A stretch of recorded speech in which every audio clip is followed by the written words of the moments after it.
Have you ever wondered why some people seem to have a magic touch when it comes to money? This question often leaves us pondering about the secret recipe for financial success. Well, the answer lies in understanding the concept of financial literacy. In a world where money makes the globe spin, knowing how to earn, save, and grow your wealth is crucial. Financial literacy, simply put, is understanding how money works. It's about knowing how to manage personal finances, make sound financial decisions, and set yourself up for a secure future. Now imagine having a guidebook that deciphers this concept for you. That's where the book Rich Dad, Poor Dad comes into play.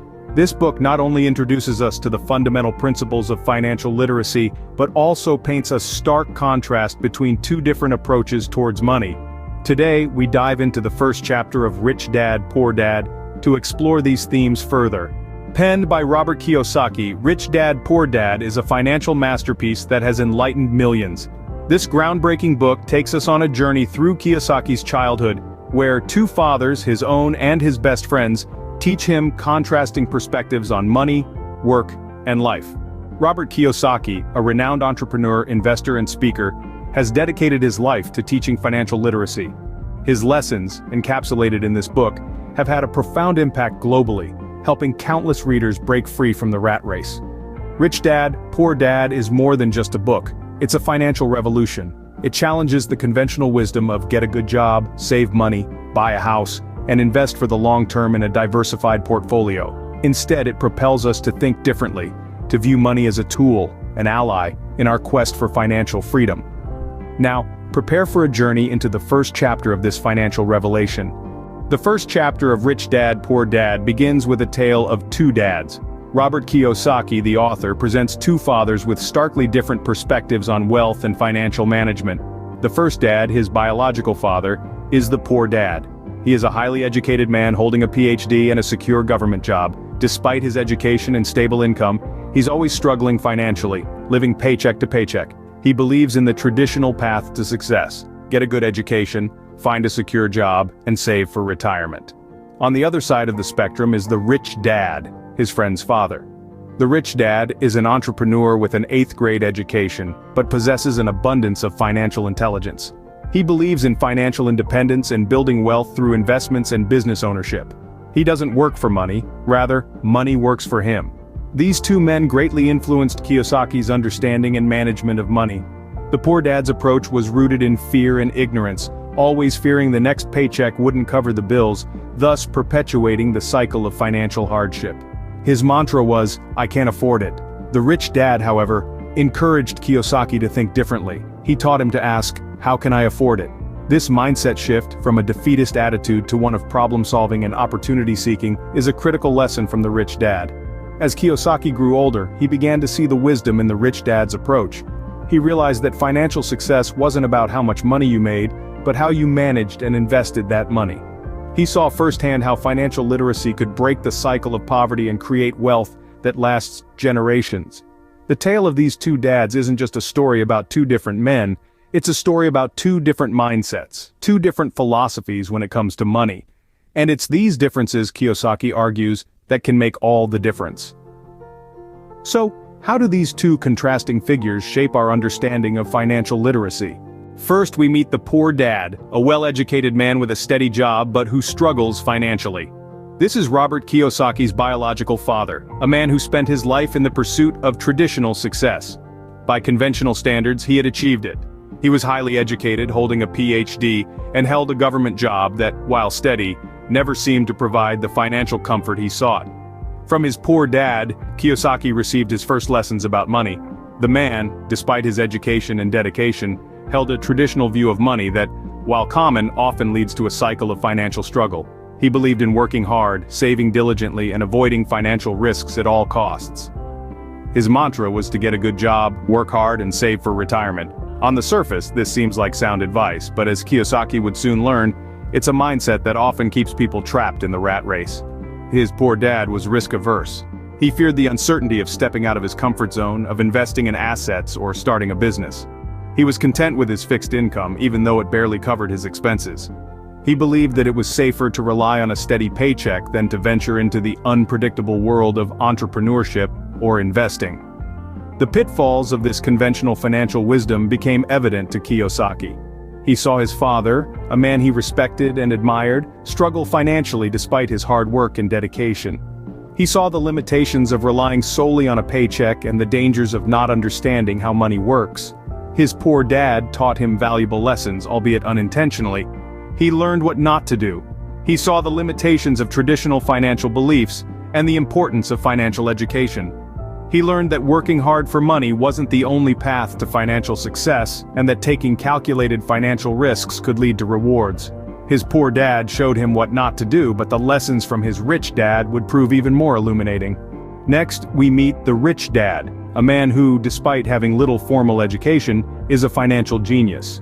A man who, instead of clinging to the security of a 9-to-5 job, chose to take financial risks, to tread the path less traveled. His wisdom was not found within the four walls of a classroom, but in the real world, where money is made and lost. From him, Kiyosaki learned that risk-taking is an essential part of wealth creation. It is not enough to simply save money. One must be willing to put that money to work, to invest it in ventures that might fail, but also might succeed beyond one's wildest dreams. To the rich dad, failure was not a catastrophe, but a stepping stone to success, a lesson to be learned from. Then there's the concept of assets. While many of us consider our home our biggest asset, Rich Dad thought differently. He believed that an asset is something that puts money into your pocket, not takes it out. Therefore, he stressed the importance of investing in income-generating assets, such as real estate and businesses, rather than parking all your money in liabilities. But perhaps the most important lesson Kiyosaki gleaned from his rich dad was about financial education. He learned that it's not enough to make money, one must also know how to manage it, how to invest it, and how to protect it. Financial literacy is not just about understanding numbers, it's about understanding the strategies and tactics that the rich use to stay rich and grow their wealth. His rich dad offered a different perspective on money, challenging traditional beliefs and paving the way for a new understanding of wealth. He taught Kiyosaki that the road to financial success is not always paved with a steady paycheck, but with financial literacy, smart investments, and a willingness to step out of one's comfort zone. So, what can we glean from this tale of two dads? In the world of money, knowledge is power. The tale of the two dads underscores the importance of financial literacy. It's a life skill that goes beyond knowing how to balance a checkbook or understanding interest rates. It's about understanding the fundamental principles of money, how it works, and how it can work for you. Drawing from the experiences of the poor dad, we see a traditional view of money.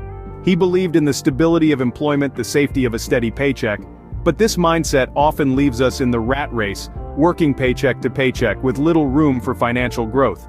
On the flip side, we have the rich dad.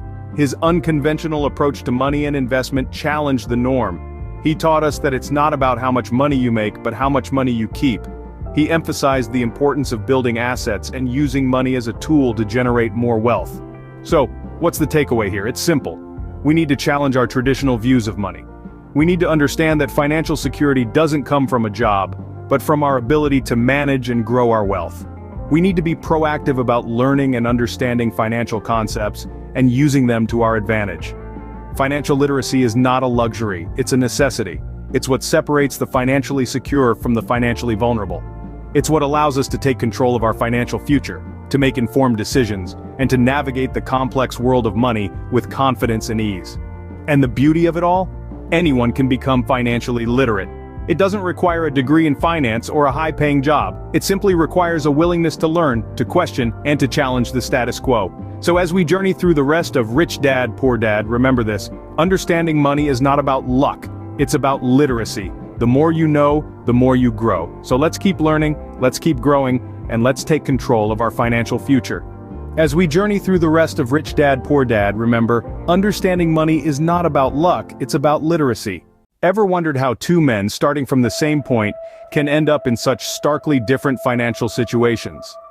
In the second chapter of the book, The Poor Father and the Rich Father, we meet two key characters. The first is the poor father, a man with a solid education and a steady job.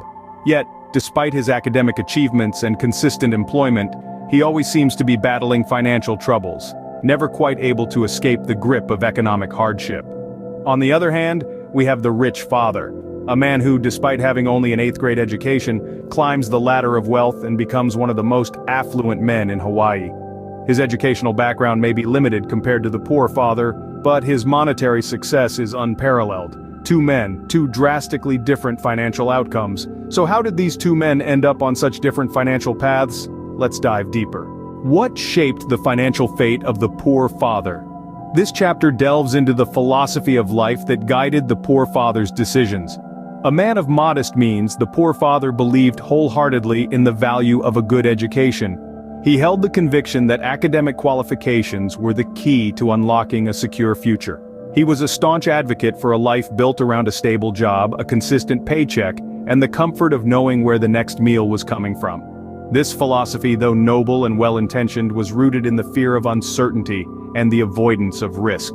The poor father equated stability with safety and believed that the best way to safeguard his family's future was to stick to the well-trodden path. He was wary of the unpredictable nature of investments and entrepreneurship, seeing them as reckless endeavors that could potentially jeopardize his family's well-being. However, this mindset, while providing a sense of security, didn't necessarily lead to financial prosperity.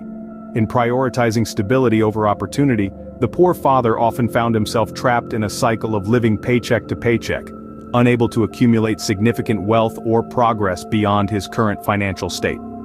His commitment to a steady job meant that he was reliant on his employer for his financial well-being. This dependence left him vulnerable to external factors beyond his control, such as layoffs or shifts in the economy. Despite his diligent work and dedication to his job, the poor father found himself constrained by a system that offered little room for growth or financial advancement. The poor father's philosophy of life, while rooted in prudence and a deep-seated desire to provide for his family, ultimately didn't lead to financial success. His fear of risk and dependence on a steady job left him living paycheck to paycheck, without the means to build substantial wealth or financial security. Despite his best efforts, the poor father's philosophy didn't lead him to wealth. Now, let's turn our attention to the rich father. What was different about the rich father's approach to wealth accumulation? The rich father's philosophy centered around the concept that knowledge is the new currency. He believed that financial education is the cornerstone of wealth accumulation, a stark contrast to the poor father's belief in working hard for money. The rich father saw money as a tool, not a goal, a tool that could be leveraged with the right knowledge and understanding. He didn't just earn money, he made his money work for him. This is where entrepreneurship came into play. Rather than being constrained by the traditional 9-to-5 job, the rich father sought to create his own wealth-generating systems. He started businesses, invested in real estate, and built diverse income streams. His goal was to create a money machine that worked tirelessly, even when he wasn't. But it wasn't just about making money, it was about making smart money decisions. The rich father was not afraid to take risks, but they were always calculated risks. He understood that there was no reward without risk, but he also knew that not all risks are created equal. He studied the market, evaluated opportunities, and made decisions based on solid financial understanding. For him, risk was just another word for opportunity. The rich father's approach to wealth was not about accumulating money for the sake of having more. It was about achieving financial freedom, the ability to live life on his own terms. He knew that money was not the end goal, but the means to an end. His wealth was a result of his financial education, entrepreneurial spirit, and calculated risk-taking. His approach was unconventional, even controversial. He challenged the traditional beliefs about money and wealth. He veered away from the beaten path and carved his own way. But his success was undeniable. His wealth was not just in his bank account, it was in his knowledge, his businesses, his investments. The rich father's unconventional approach to finance set him on a path to immense wealth. But what can we learn from these two contrasting philosophies? What are the key takeaways from the tale of these two fathers? As we delve into the heart of this chapter, we uncover a treasure trove of wisdom, each nugget a lesson in its own right. The first and perhaps the most crucial lesson is the importance of financial education. Both fathers may have had different views on money, but they both recognized the significance of understanding how money works. The rich father, in particular, emphasized the necessity of financial literacy, not just for survival, but for prosperity. He believed that the key to wealth lies not in earning more, but in understanding how to make money work for you.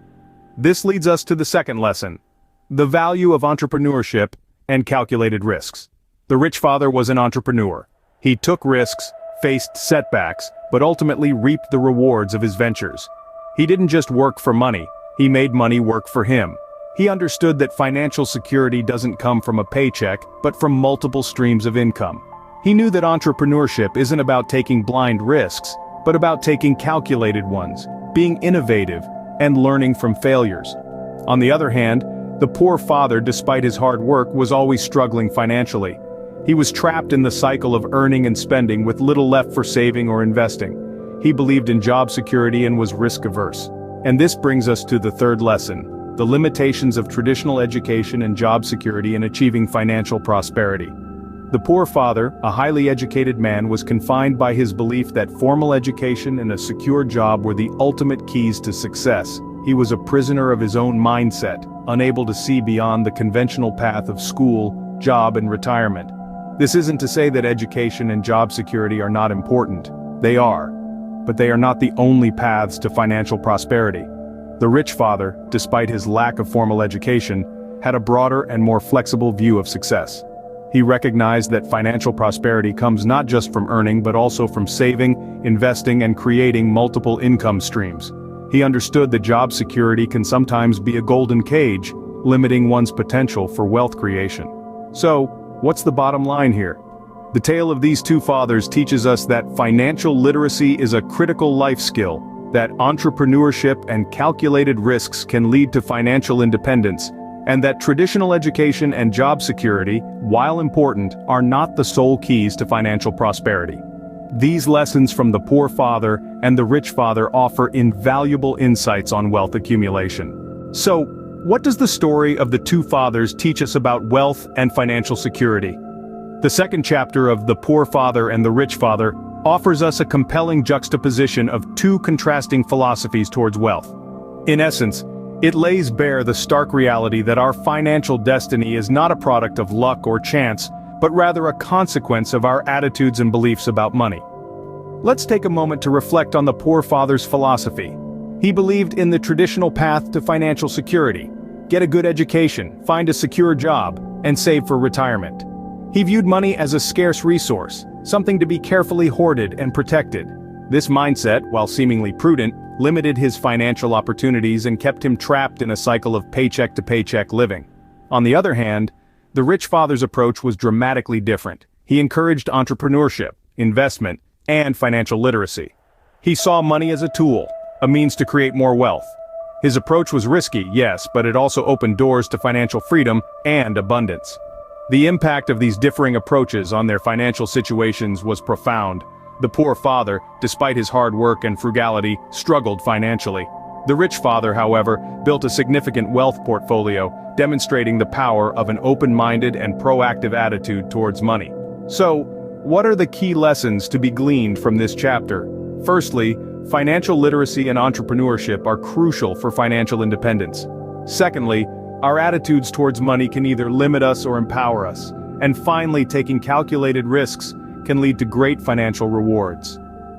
The tale of the poor father and the rich father is not just a story, it's a lesson in financial philosophy. It underscores the fact that our financial destiny is largely shaped by our attitudes towards money and risk. The tale of the poor father and the rich father is a powerful reminder.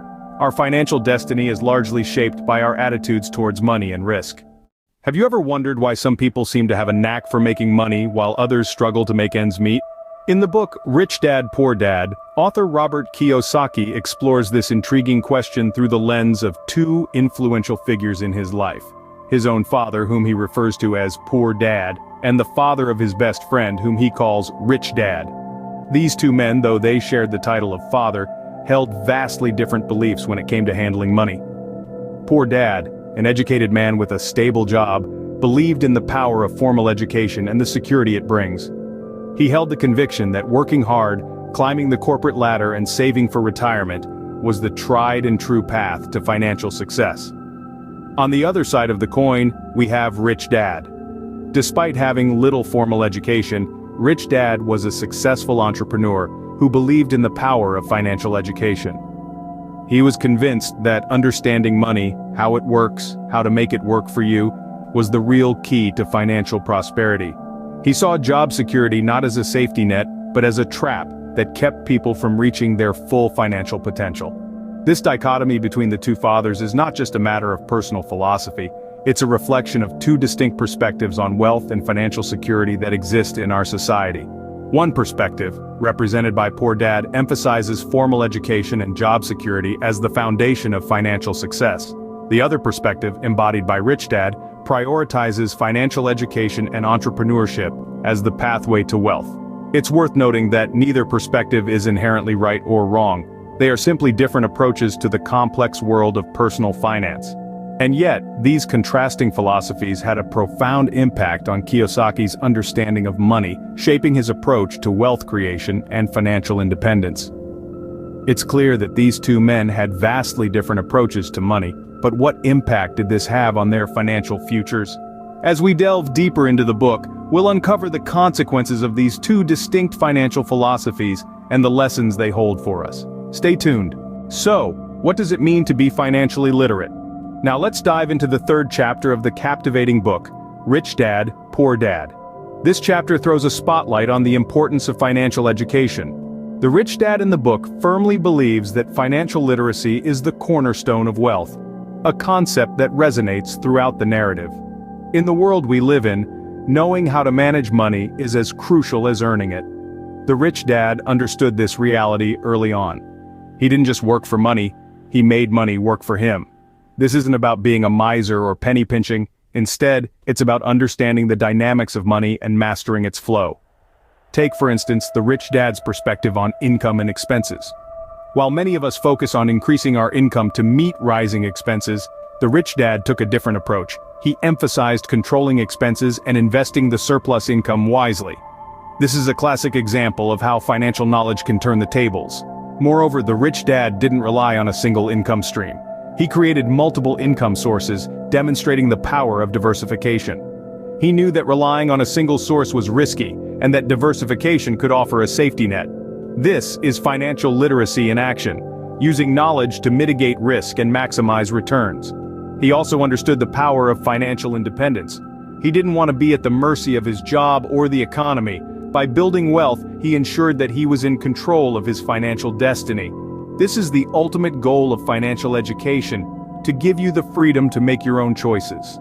Through these examples, we see how the rich dad used his financial knowledge to build wealth. He didn't just learn about money, he applied his knowledge practically and strategically. This is the essence of financial literacy. Understanding money, making informed decisions, and taking control of your financial future.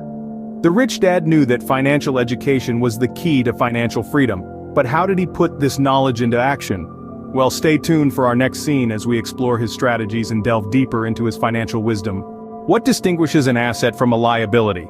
This is a question that might seem simple, but the answer carries profound implications for your financial health. In Rich Dad, Poor Dad, the rich dad provides us with a unique perspective on this. According to him, an asset is something that puts money into your pocket. This could be an investment property that generates rental income, a profitable business, stocks, bonds, or even royalties from a book you've written or a patent you own. On the other hand, a liability is something that takes money out of your pocket. For many people, this includes things like car payments, credit card debt, or a mortgage.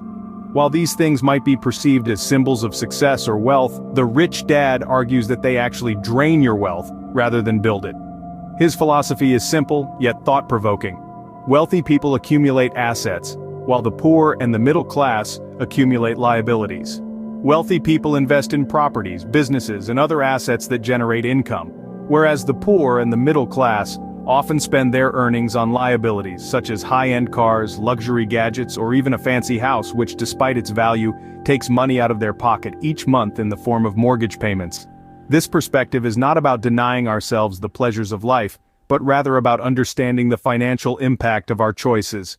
It is about realizing that every financial decision we make is either moving us closer to our financial goals or pushing us further away. So if you're looking to improve your financial health, start by evaluating your current assets and liabilities. Are you buying things that make you money, or are you buying things that cost you money? Understanding the difference between assets and liabilities is crucial to building wealth, but how can you start accumulating assets? This question leads us to the next part of our journey, where we'll explore the power of investing. So, stay tuned, and let's continue our journey towards financial literacy and freedom. Scene script. Have you ever thought about how investing could change your financial future? Let's delve into the rich dad's advice on investing. A cornerstone of his philosophy was the belief in the power of real estate and small businesses.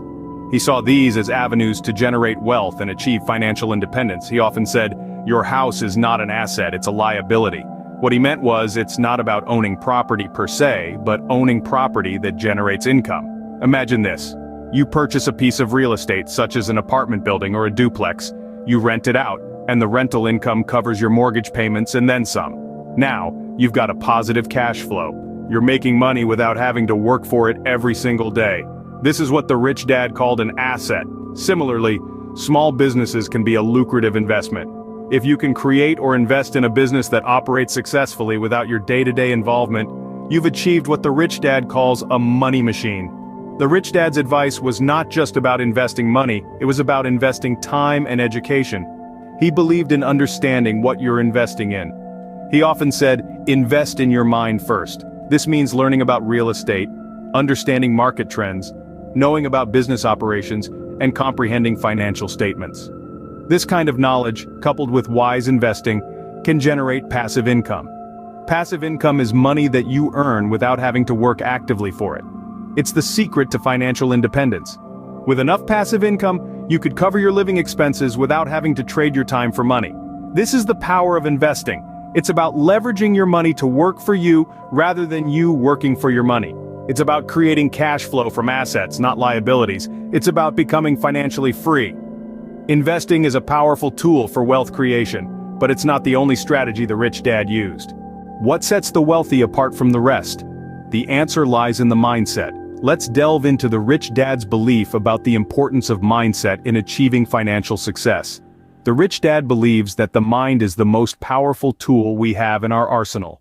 It's not just about how much money we have in our bank accounts, but how we think about that money. He suggests that fear and ignorance are the main obstacles to wealth. Fear of losing money often prevents us from taking the risks necessary to make it. Ignorance, on the other hand, can lead us to make poor financial decisions. We fear what we don't understand, and if we don't understand money, we let it control us instead of controlling it. But the wealthy don't let fear and ignorance hold them back. Instead, they use these emotions to their advantage. Fear becomes a motivator, a driving force that pushes them to learn more and take calculated risks. Desire, too, plays a crucial role. It's the burning ambition that fuels their drive to succeed. The rich harness their desires and channel them towards achieving their financial goals. The rich dad's mindset goes beyond just earning and accumulating wealth. It's about understanding money, mastering it, and making it work for you. It's about fostering a positive attitude, a thirst for knowledge, and a boldness to seize opportunities when they arise. This mindset is what separates the wealthy from the rest. The rich dad's approach teaches us that our mindset can be a powerful tool in our journey to financial freedom. But remember, like any tool, it can be used constructively or destructively. It can help us build a sturdy financial future, or, if wielded without care, it can lead us down a path of financial ruin. So, remember the rich dad's advice. Fear and desire are not your enemies, but forces to be understood and harnessed. Ignorance is the true enemy, and knowledge is your greatest ally. Your mindset can be your most powerful asset or your biggest liability. Choose wisely. So, what can we take away from the third chapter of Rich Dad, Poor Dad? The tale of two fathers, each with a distinct perspective on money, has been our focus. The rich dad emphasized the importance of financial education, urging us to learn and understand the world of money. The poor dad, on the other hand, held traditional views, prioritizing formal education and job security. We delved into the concept of assets and liabilities, learning that the rich buy assets, while the poor and middle class acquire liabilities they think are assets. We also explored the power of investing, understanding that it's not about how much money you make, but how much you keep. Finally, we discussed the mindset of the wealthy. The rich don't work for money, they make money work for them. Remember, the path to financial freedom starts with financial education. Make the choice to learn and grow today.